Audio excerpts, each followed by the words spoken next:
Marathi cinema को सही मायने में अलग ऊंचाई प्राप्त कराकर देने का कार्य पद्मश्री अशोक सराफ ने किया है। ऐसा प्रतिपादन मुख्यमंत्री देवेंद्र फडणवीस ने किया है। ज्येष्ठ अभिनेता महाराष्ट्र भूषण पद्मश्री अशोक सराफ के नागरिक सत्कार समारोह के निमित्त नागपुर के वसंतराव देश पांडे सभागृह में हुए कार्यक्रम में मुख्यमंत्री बोल रहे हैं। नागपुर महानगर पालिका विदर्भ गौरव प्रतिष्ठान और श्री सिद्धि विनायक ट्रस्ट के संयुक्त तत्वाधान में इस कार्यक्रम का आयोजन किया गया था। महापौर नीता ठाकरे, विदर्भ गौरव प्रतिष्ठान के अध्यक्ष डॉक्टर गिरीश गांधी, श्री सिद्धि विनायक सेवा ट्रस्ट के अध्यक्ष पूर्व विधायक संदीप जोशी इस समय मंच पर उपलब्ध थे। अशोक सराफ ने सभी को मराठी सिनेमा की मिठास चखाई और ऐसा कहकर मुख्यमंत्री फडणवीस से बोले कि रसियों के मन में उन्होंने जो आनंद में निर्माण किया है उनका यह सत्कार है। महापौर नीताताई ठाकरे, उपमहापौर लीलाताई हातीबेड, स्थायी समितीच्या अध्यक्ष शिवानी दाणी वखरे, आयुक्त श्री विपिनजी टनकर, सन्माननीय बाल्याभाऊ बोरकर, विदर्भ गौरव प्रतिष्ठान से अध्यक्ष माननीय गिरीश भाऊ गांधी, ज्यांनी अतिशय सुंदर या ठिकाणी मामांची मुलाखत घेतली, ते पुष्कर श्रोत्री, या ठिकाणी उपस्थित चरण सिंह ठाकूर जी, विलास डांगरे जी, डॉक्टर चंद्रशेखर मेश्राम जी, दयाशंकर तिवारी जी, डॉक्टर शीतल महाजन, या ठिकाणी उपस्थित सर्व मान्यवर भगिनी आणि बंधूंनो, आपल्या सर्वांकरता हा भाग्याचा दिवस आहे की महाराष्ट्र भूषण, पद्मश्री आणि कित्येक विविध पुरस्कारांनी ज्यांना सन्मानित करण्यात आलेला आहे असे अशोक मामा यांचा नागरी सत्कार करण्याची संधी आपल्याला मिळाली आणि आज त्यानिमित्ताने त्यांचा सहस्त्र चंद्रदर्शन सोहळा देखील ॲडव्हान्स मध्ये या ठिकाणी आपण पार पाडला। त्याबद्दल मी संदीपजींचे, गिरीश भाऊंचे आणि अर्थातच नागपूर महानगरपालिकेचे मनापासून आभार मानतो। आपल्या सर्वांना ज्यांनी मराठी सिनेमाची गोडी लावली असे अशोक मामा, मला आठवतं की 9व्या वर्गामध्ये परीक्षा झाल्यानंतर उन्हाळ्याच्या सुट्टीमध्ये पुण्याला गेलो आणि त्यावेळी धूमधडाका रिलीज झाला होता आणि मामा तो पाहण्याकरता जी गर्दी होती ती आज देखील मला आठवते आणि तो पाहून जो आनंद मिळाला होता तो आजही अवर्णनीय आहे। मी तर असं म्हणेन की आजचा सत्कार हा केवळ मामांचा व्यक्ती म्हणून सत्कार नाहीये, ज्या कोट्यावधी लोकांच्या जीवनात मामांनी आनंद तयार केला त्या आनंदाचा आज आपण सत्कार केला। खऱ्या अर्थानं मराठी सिनेमाला एक वेगळं वळण, एक वेगळी उंची, एक वेगळी लोकाभिमुखता ही मामांनी दिली आणि सलग अनेक सिनेमे सिल्वर जुबली होतात, गोल्डन जुबली होतात, आला की तो थिएटरमधून निघतच नाही असा अनुभव मराठी सिनेमाच्या आयुष्यात जर कोणी आणला असेल तो तो अशोक मामांनी आणला। मग अशोक मामा असतील, लक्ष्मीकांत बेर्डे असतील, सचिनजी असतील, या सगळ्यांनी आणि अर्थातच निवेदिताताईंचंही नाव घ्यावंच लागेल, या सगळ्यांनी जे निखळ मनोरंजन आपलं केलंय, कधी कधी मामांकडे पाहून असं वाटतं की ईश्वराने ज्यावेळेस मनुष्याचं प्रारब्ध लिहिलं आणि लिहिल्यानंतर जरा त्यांनी त्याचं अवलोकन केलं असेल आणि अवलोकन केल्यावर त्यांच्या लक्षात आलं असेल की अरे मनुष्याला तर फारच दुःख दिलं आपण जीवनामध्ये, खूप संघर्ष दिला आपण जीवनामध्ये, आणि मग त्या मनुष्याच्या जीवनात काहीतरी आनंद तयार झाला पाहिजे म्हणून अशोक मामांसारख्या व्यक्तींना जन्म देण्याचं काम हे ईश्वराने केलं. आणि आपण सगळे पाहू शकतो की मामांच्या यशाचं रहस्य काय आहे? तर हा एक असा नायक आहे की जो सहज आहे. त्याच्यामध्ये कुठली कृत्रिमता वाटत नाही. सहजतेनं कुठलीही भूमिका करणारे मामा. आणि आपला जो मराठी माणूस आहे हा वास्तविकतेत जगणारा आहे. तो स्वप्नातही वास्तविकतेत असतो. आणि त्यामुळे त्या मराठी माणसाला मामांनी साकारलेल्या नायकामध्ये स्वतःचं अस्तित्व दिसलं. ते संघर्ष दिसले, ती वास्तविकता दिसली, त्या मर्यादा दिसल्या, त्या क्षमता दिसल्या, ते दुःख दिसलं, त्या सगळ्या गोष्टी, तो आनंद दिसला की जे एखाद्या सामान्य माणसाच्या जीवनामध्ये जे काही असतं ती प्रत्येक गोष्ट सहजतेने आपल्या नायकात देखील आपल्याला पाहायला मिळावी आणि असं वाटावं की आपल्यासारखाच आपला नायक आहे. हे जे काही मामांनी साकारलं ते मला असं वाटतं की खऱ्या अर्थानं मराठी माणसाला भावलं.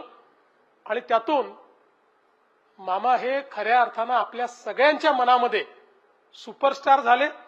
आणि मग जे त्यांनी धडाका लावला वेगवेगळ्या सिनेमांच्या माध्यमातून, त्या ठिकाणी त्यांनी जो काही आनंद आपल्याला दिला तो खरोखर मला असं वाटतं की अवर्णनीय अशा प्रकारचा आनंद आहे. अशी ही बनवाबनवी असेल किंवा पांडू हवालदार तर होताच, पण त्याच्यासोबत सखाराम हवालदार देखील आला. आणि दोन्ही पिक्चरची किंवा सिनेमांची पात्र आणि त्याच्यातली अभिव्यक्ती, म्हणजे मगाशी तुम्ही खूप चांगला प्रश्न एक आपल्याला विचारला की दादा कोंडकेंमध्ये आणि नंतरच्या या सिनेमामध्ये, मला असं वाटतं की खूप सुंदर प्रश्न होता की कशा पद्धतीनं हास्यरस हा बदलत गेला, त्याची पद्धती बदलत गेली, हे आपण खऱ्या अर्थानं बघितलं. आणि एक वेगळं वळण या सगळ्या गोष्टींना देण्याचं काम हे मामांनी त्या ठिकाणी केलं. आणि अगदी एक डाव भूताचा मधला कनवाळू भूत जो मास्तुरेला किती सुंदर पद्धतीनं प्रेमानं त्या ठिकाणी आवाज देतो, अशा प्रकारचा तो जो भूत, तोही जो काही मामांनी ते सगळी जी पात्र साकारली. आणि एवढंच नाही तर ज्यावेळी आपण टीव्हीवरचे सिरियल्स बघायचो आणि सिरियल्स पाहण्यामध्ये म्हणजे अगदी वाट पाहायचो की कधी हे सिरियल येणार, त्यावेळी मामांचं हम पाच, ती फोटोमधली आई, मामांच्या 5 अर्काट मुली, हे जे हास्य निर्माण करायचं, मला असं वाटतं की म्हणजे तशी सिरियल्स किंवा तशा प्रकारच्या मालिका या आज कदाचित आपल्याला पाहायला मिळत नाही. इतकं सहजतेनं जीवनातल्या गोष्टींनी आनंद निर्माण होणं, त्यातनं हास्यरस निर्माण होणं, हे आपल्याला त्याच्यातनं पाहायला मिळायचं.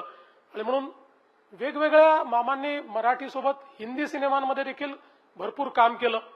अगदी वेगवेगळे जे सिनेमे आहेत त्या सिनेमांमध्ये काम करत असताना भले त्या सिनेमाचे हिरो कोणी वेगवेगळे असतील, पण मामांची जी भूमिका होती त्यात मामांनी आपलं वेगळेपण येत्या हिंदी सिनेमामध्ये देखील प्रत्यक्ष आपल्या समोर हे निश्चितपणे दाखवून दिलं.